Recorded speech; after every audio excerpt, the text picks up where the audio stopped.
In today's video, I'm going to teach you how to connect a Cloudflare domain to Netlify. We'll go through the full process inside Netlify first, and then finish by updating the DNS settings in Cloudflare so your custom domain points correctly to your site.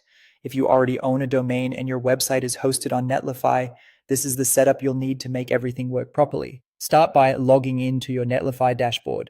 Once you're in, look through your projects and select the site you want to connect to your custom domain. This will open the main overview page for that specific site. From there, click on Project Configuration. This is where Netlify keeps the settings related to your site, including domains, build settings, and other deployment options.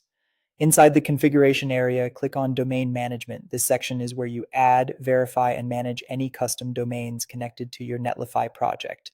Next, click Add a Domain. Netlify will give you a few options here, and since you already have a domain registered elsewhere, choose Add a Domain you already own.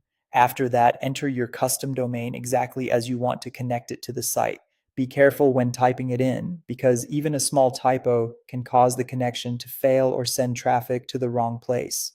Once the domain is entered, click Verify and confirm the domain.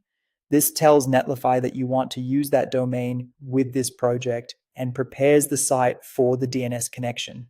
Now it's time to switch over to Cloudflare and configure the DNS records for your domain. You'll need to make sure the DNS is set up to point to Netlify based on the values Netlify provides during setup. A very important part of this step is disabling the Cloudflare proxy, which is the orange cloud icon.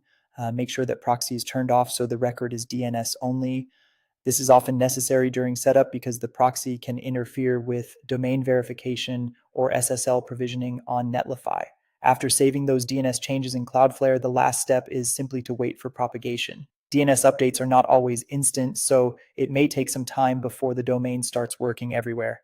In some cases, it can update quickly, but sometimes it may take a bit longer depending on your DNS cache and provider timing. Once propagation finishes, your Cloudflare domain should be successfully connected to your Netlify site. If it doesn't work right away, give it a little more time and double check that the DNS records are correct and the proxy is still disabled.